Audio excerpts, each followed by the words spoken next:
बिस्मिल्लाहिर्रहमानिर्रहीम अस्सलाम वालेकुम। आज की इस वीडियो में हम कॉन्ट्रैक्ट एक्ट में जो चीज़ पढ़ेंगे वो है रेटिफिकेशन। ये जो है सेक्शन 196 से ऑनवर्ड सेक्शन 200 तक जो है इसमें बताया गया है रेटिफिकेशन के बारे में। रेटिफिकेशन क्या है? Right of a person as to act done for him without his authority effect of ratification. Ratification क्या है कि अगर कोई भी जो है agent without permission, without knowledge, without authority कोई भी एक्ट परफॉर्म कर देता है ऑन बिहाफ ऑफ प्रिंसिपल के बिहाफ पे कोई भी एक्ट परफॉर्म कर देता है जिसकी उसको नॉलेज नहीं होती, अगर वो उसको प्रिंसिपल बाद में एक्ट परफॉर्म होने के बाद जो है उसको अप्रूव कर देता है तो वो हो जाता है रेटिफिकेशन। वो उसने रेटिफाई कर दिया उस एक्ट को एजेंट के। ये है ratification. Right of person as to act done for him without his authority. Right उस पर्सन के राइट यानी प्रिंसिपल की बात की जा रही है जिसके बिहाफ पर कोई एक्ट डन हुआ है, जिसने एक्ट डन किया उसको अथॉरिटी नहीं थी, अगर वो उसको रेक्टिफाई कर देता है उसका इफेक्ट क्या होगा। ठीक है। Where acts are done by one person on behalf of another but without his knowledge और अथॉरिटी। जब कोई भी एक जो है एक्ट, कोई भी जो है एक्ट्स जो है वो डन कर देता है, कोई भी पर्सन जो है, एक पर्सन जो है वो किसी के बिहाफ पर, दूसरे पर्सन के बिहाफ पर कोई एक्ट डन कर देता है उस पर्सन की नॉलेज और अथॉरिटी के बगैर, ही मे इलेक्ट टू रेटिफाई और डिसऑन। अब क्या है, वो पर्सन कौन है? वो पर्सन है प्रिंसिपल, यानी agent on behalf of principal कोई एक्ट जो है वो डन कर देता है विदाउट उस एजेंट की, प्रिंसिपल की नॉलेज और अथॉरिटी के। और तो फिर वो क्या करेगा, तो वो प्रिंसिपल जो है वो उसको रेटिफाई कर सकता है, यानी उसको रेटिफाई मीन्स उसको अप्रूवल दे सकता है, अप्रूव कर सकता है उसको। जो है वो क्या कर सकता है, उसके लिए दूसरा वर्ड हम यूज़ कर सकते हैं, उसको करेक्ट कर सकता है। ठीक है। ये तमाम चीज़ें जो है एक प्रिंसिपल कर सकता है उस एक्ट के साथ, और या फिर उसको डिसऑन कर सकता है, उसको रिजेक्ट कर सकता है। ठीक है। अगर तो वो डिसऑन कर देगा तो किससे ही खत्म, वो सारी लाइबिलिटी किस पे आएगी? एजेंट भी आएगी। If he ratify them the same effect will follow. अगर वो उसको रेटिफाई कर देता है, वो एक्ट परफॉर्म किया और बाद में वो उसको अप्रूवल दे देता है, तो फिर क्या होगा, वो तमाम वही चीज़ें जो है फॉलो की जाएंगी जैसे कि वो एक्ट जो है वो परफॉर्म किया प्रिंसिपल की अथॉरिटी के साथ, एजेंट ने प्रिंसिपल की अथॉरिटी के साथ वो एक्ट परफॉर्म किया तो उसको ऐसे ही लिया जाएगा। अब है सेक्शन 197।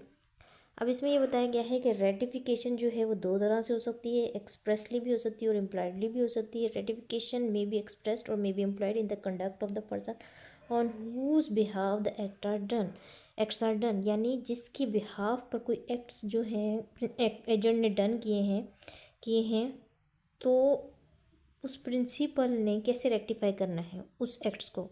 या तो वो उसको एक्सप्रेसली कर लेगा, एक्सप्रेसली करेगा तो इट्स मीन कि वो क्या कर रहा है, उसको रिटर्न या ओरल बोल के जो है उसको जो है वो बता रहा है कि भाई उसने जो है वो रेक्टिफाई किया वो सच एक्ट्स। ठीक है। उसको रेक्टिफाई कर लिया, अप्रूव दे दी। ठीक है। या फिर उसको जो है वो एम्प्लॉयडली करेगा। एम्प्लॉयडली मीन्स उसके कंडक्ट से जो है वो पता चलेगा कि उसने जो है ये चीज़ उसको अप्रूव कर दिया है। अब इसको एम्प्लॉयडली की अगर हम एक एग्जांपल लें, फॉर इंस्टेंस हमारे पास एक पार्टी है ए, दूसरी है बी और एक है सी। अब ए जो है वो प्रिंसिपल है, बी जो है वो एजेंट है और ये सी थर्ड पर्सन है। ठीक है। थर्ड पर्सन ऐसे लिख लेते हैं। ठीक है। ये थर्ड पर्सन है। बी ने सी को लोन दिया, कुछ पैसे दिए। ठीक है। किसके पैसे थे? प्रिंसिपल के पैसे थे वो। इसकी अथॉरिटी, इसकी नॉलेज के बगैर इसने ये चीज़ की और इसको जो है वो पैसे दिए।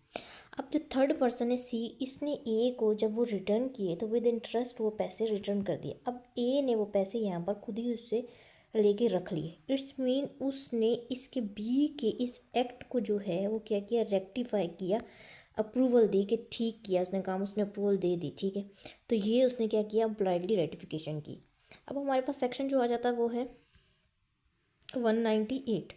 knowledge requisites for valid rectification. No valid rectification can be made by a person whose knowledge of the facts of the case is material। यानी इसमें ये बताया गया है कि जो प्रिंसिपल है उसको नॉलेज होनी चाहिए,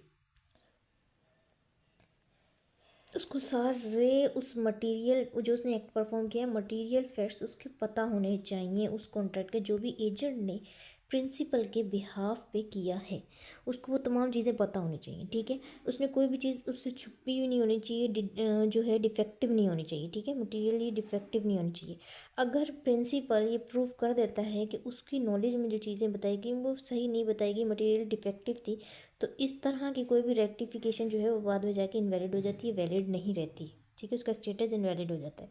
अब हमारे पास अगला सेक्शन है effect of ratification unauthorised acting form being part of transaction. A person ratify any unauthorized act done on his behalf ratifies the whole of the transaction of which such act form a part, ठीक है, formed a part। अब इसमें ये है कि अगर एक से ज़्यादा एक्ट जो है, सीरीज ऑफ एक्ट जो है वो कोई एजेंट परफॉर्म कर देता है ऑन बिहाफ ऑफ प्रिंसिपल, तो प्रिंसिपल जो है वो ये नहीं कि वो कोई पार्ट ऑफ एक्ट जो है उसको अप्रूवल दे देगा और आधे को जो है वो बोलेगा नहीं इसको मैं नहीं अप्रूव करता, ये मेरे बिहाफ पर नहीं किया गया, इस तरह नहीं करेगा। अगर उसने उसको प्रूफ देनी है, उसको रेक्टिफाई करना है, तो होल पार्ट को जो है, होल को जो है वो जो है रेक्टिफाई करेगा, पार्ट्स में नहीं करेगा।